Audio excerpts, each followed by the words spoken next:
Welcome back to the Braaappp. We got once again Ricky Brabec, all the way from California. We're going to be recapping the 2014 National Hare and Hounds. This is what, your first year running the whole series?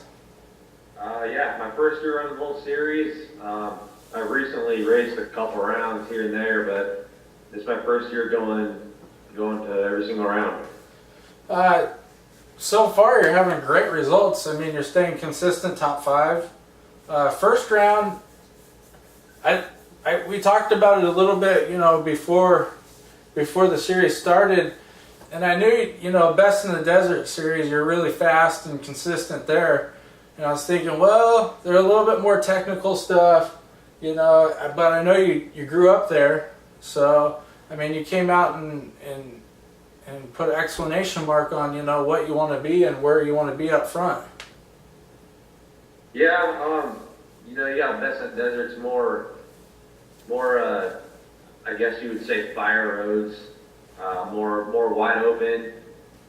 And then the Hare and Hound is more of a cut through bushes and, you know, hopping over rocks the entire way. And this year has been going good.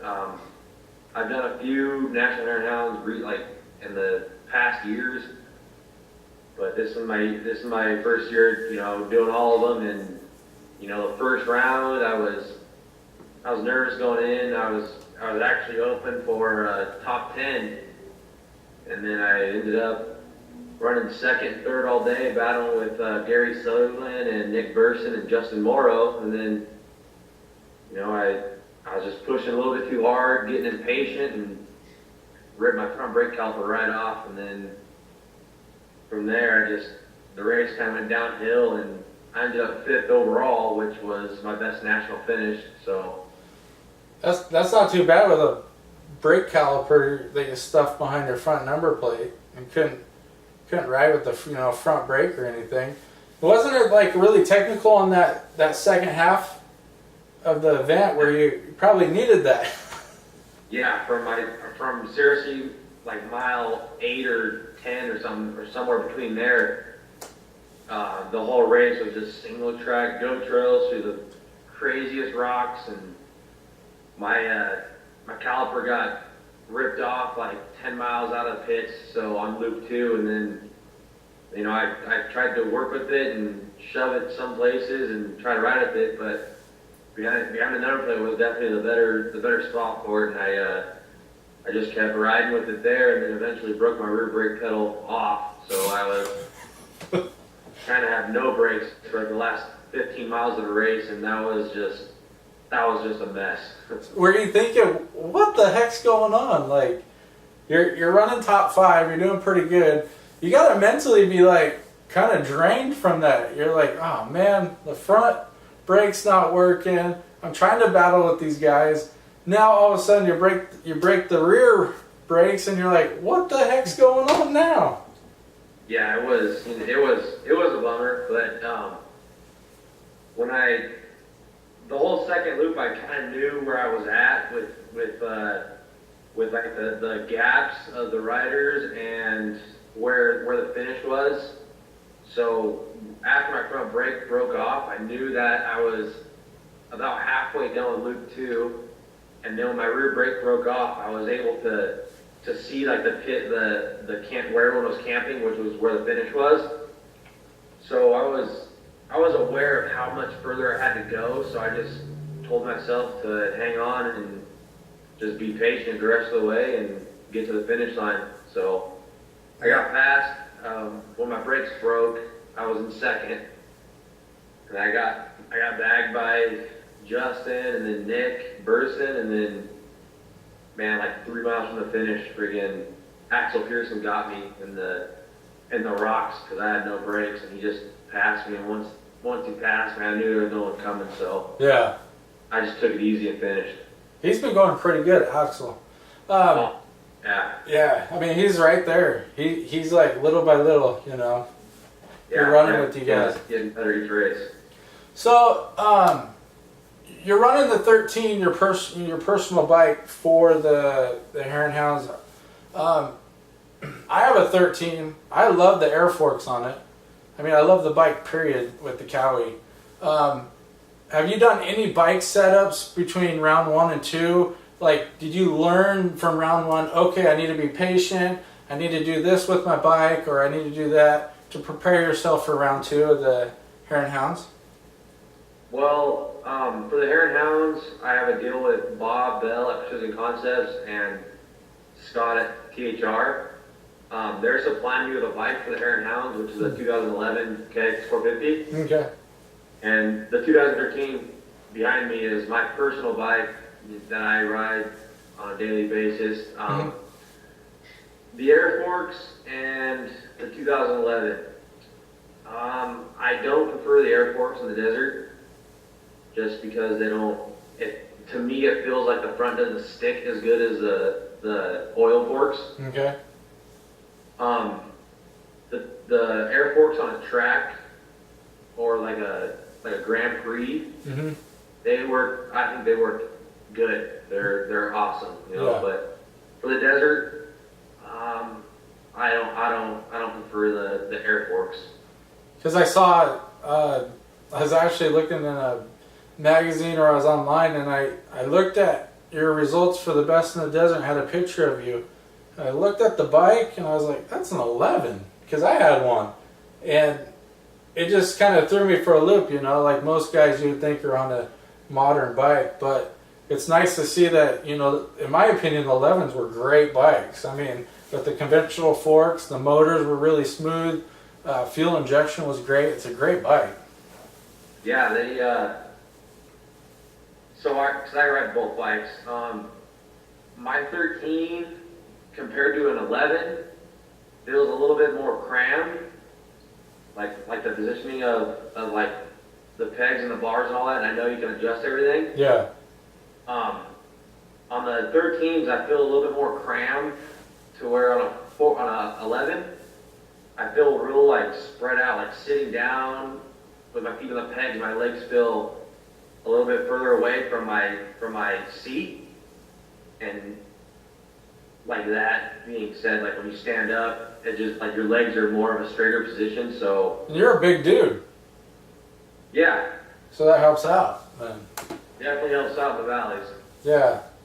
So round 2, it looked like you were there almost to get the whole shot. You know, it was like you, Ivan, and I think Nick for the bomb start there. And I watched Ivan Ramirez's his helmet cam footage, and I cannot believe how fast you guys go through the damn desert that damn fast. I mean, it's just like, because we're from Oregon, our desert racing, there's rocks, you know. And I know there's rocks there where you guys are, but normally it's piled up. But like, Ivan's just crisscrossing through the desert, you know, and I'm just going, holy crap, he's going to run into something. But at those speeds, do you just get used to it? Yeah, I mean, where we started with that GoPro, that was the bomb. That side of the road that we were on is usually known like to have rocks and bushes, so you can't really split through the bushes as much. Because if you tag one of those rocks at those speeds, you obviously know you're gonna hit one and it's gonna hurt. Yeah. But as far as like going that fast in the valleys and you know across all the cross grade and the hoops, I don't know if that's. I think we're just stupid for doing that. But you get used to it. I mean, if you haven't been out to like Ridgecrest or Lucerne where you know what's coming up, yeah, then obviously you're not going to go out there your first time doing that.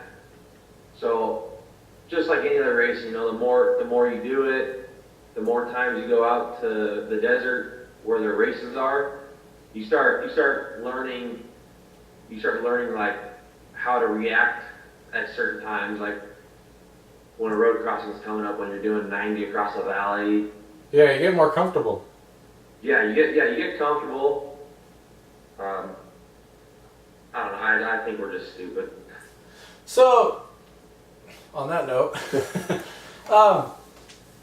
round 3 is in Idaho. I don't think you've ever been there. Have you been there for the national there? I've been there and man, the riding there is way different than out here, that's for sure. Yeah, and that's, you know, it's interesting to see how the diversity of riding skills that you can take from where you normally ride to somewhere else, like Utah, Idaho, you know what I mean, and see if you can stay up front with the, you know, everybody, the same guys up front. They say, I got an inside tip today, they say the first loop's going to be sand washes, going to be pretty fast, and then after that it's going to be, you know, more of a single track race, but you know, anything can happen. But that's what the rumors I heard today. But are you going to do anything different to your bike, anything like that? Honestly, I don't think so. Other than maybe adjust like the ride height, because last time I was in Idaho, it wasn't rough at all. It was a lot of single track and a lot of sand washes. Mm-hmm. And out here is a lot of hoop to do, there's a lot of rocks. So Yeah. it's two different types of riding. Yeah. So I think maybe messing with like the ride height or something, getting the bike to stay on the ground a little bit more and like just sit lower. Yeah. Might help me. I don't know, but I maybe the gearing. A little bit faster, you think, or? No, Lower? I'd gear it so I had a little bit more bottom end. Yeah. So I saw you there with the Youth Nationals with Skylar Howes, and I mean, in my opinion, that's the future of our sport. And I see that you helped with the banner drop. I mean, you're mingling with the youth and you're helping them out. I think that's pretty cool. I actually personally think all the pros should have to do that, you know, be involved somehow, some way. And most of them do, you know, volunteer their time, but that's pretty cool. It's a cool little series that they got going. Yeah, Eric Kudla put the youth national Hare Hound racing deal on, and that's pretty badass. That, you know, the kids get to go out there and have like their own little 10-mile, 12-mile loop or whatever that they do for an hour. Yeah. That's pretty cool to kind of get them used to, you know, so when they're 14 years old, getting on a 125 or a 250, gets them used to going out there by themselves basically and following ribbon. And what me and Skylar did, you know, drop the banner and kind of hang out at the kids race all day is definitely pretty cool, because those kids look up to us, you know, and being in off-road, it's a lot different than Supercross. Like, you can't go to a Supercross race and talk to the pros because they're all inside or something, you know, getting all pampered up. Yeah. But, you know, the pros in the desert, I mean, anyone can talk to them. They all want to talk to you, and Yeah. the kids you want to say hi, you know, some of them want autographs, pictures. And then when they see you out there in front of them dropping the flag for the race, they just think it's the coolest thing. Yeah, especially when you're on top of the box, you know, having champagne, you know, and all that, and like you did around round two there. Round two, I mean, you got a really good start. You worked, you know, you stayed up front. You were battling for second, it looked like, for a while. And then about, was it halfway, 3/4 of the way through the race, Ivan got by you? Man, it was the first 36 miles was just pinned valleys the whole way, and it was me, Ivan, and Jake Argybright, just all four of us just switching back and forth like every 3 miles. It was crazy. And once me and Burson got around Jake, because we all got lost, and we just, like, it was really windy all week, so the ribbon were like 2 inches long and hard to find. Yeah. So once we all got back on course after getting lost, it was Nick, Jake, and myself, and I got Jake in the hoops and caught up to Nick, and I think for the majority of the race, me and Nick were 2 seconds apart, just battling. And then Wasn't it easier to follow then, don't you think? Like, did you mentally say, okay, I think I want to follow because it's harder to see the ribbon and where to go, or? that's how like me and that's how we all switched positions so many times because we were just all getting lost and someone else to find the ribbon, you know, and we all jet that way. And then going on to the last lap, me and Nick were just, man, we were freaking fifth gear, as fast as our bikes could go, going down this sand wash, just neck and neck, you know. And I got by him, but I only held that for like 3 miles, and then, like I said, following the ribbon was hard, and he caught the ribbon, you know, faster than I did, and Yeah.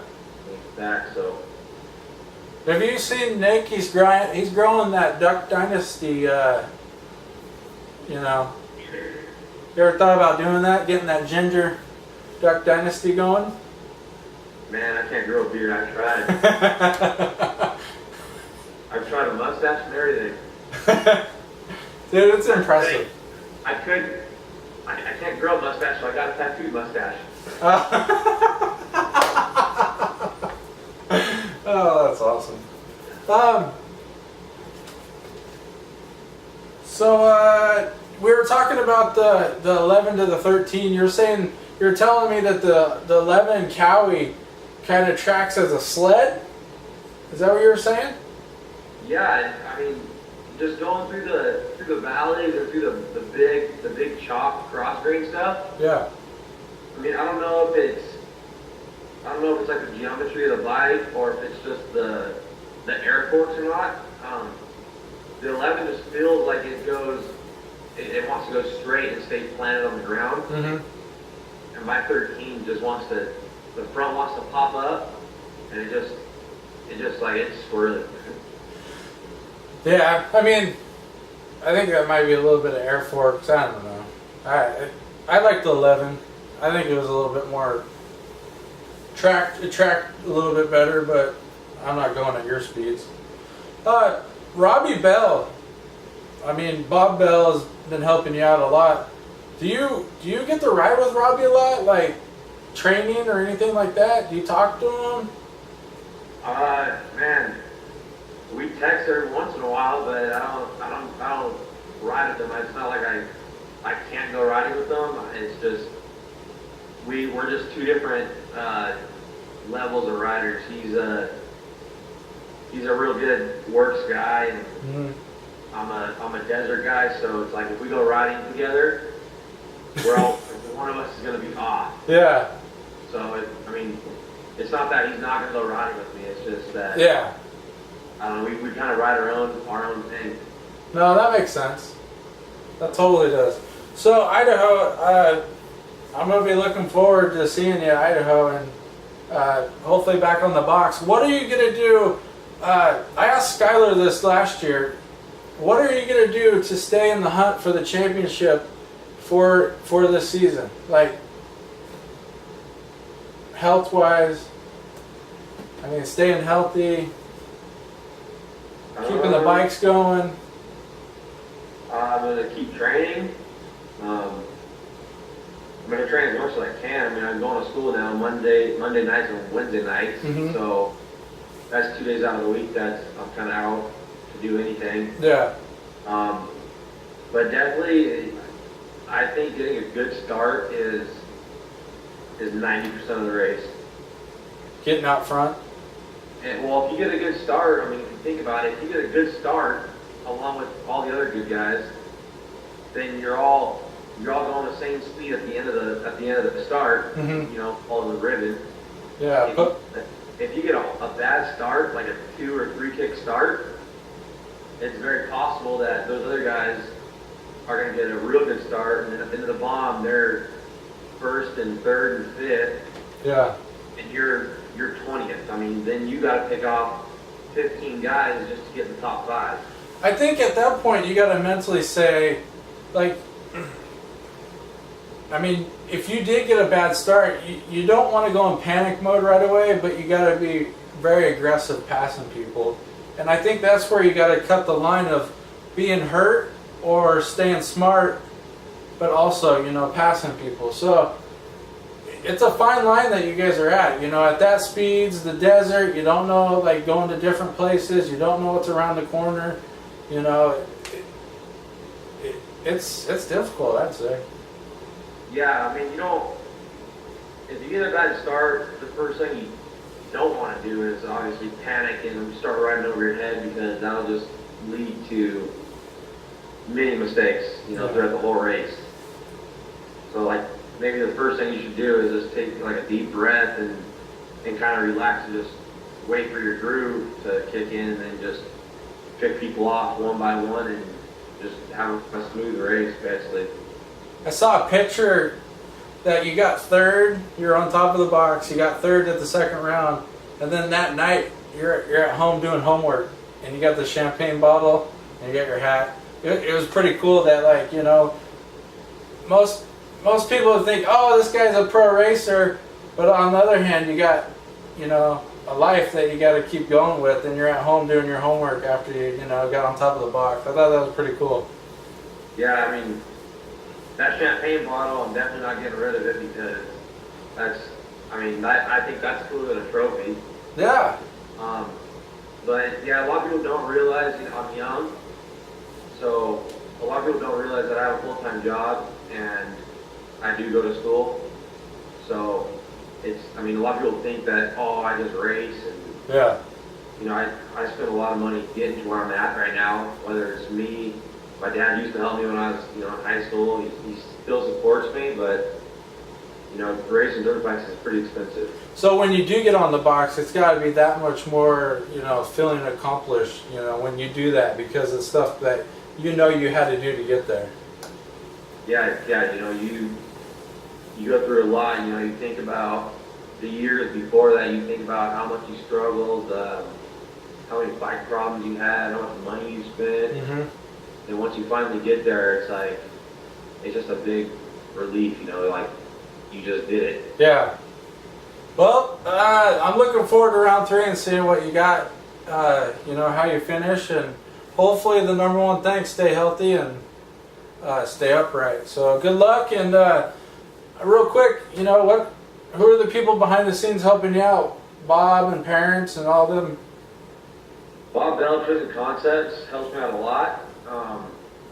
Scott at PHR, Bob at Amy Grips, Jim at O'Neill Racing.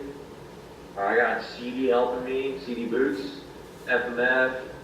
Darren at ZLT makes the best graphics. And I got Renthal. Yeah, I got a bunch of small ones that I can't remember right now. Yeah, no, definitely.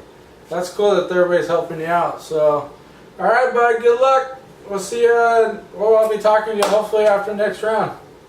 All right, thank you. All right, we'll be back. Braaappp.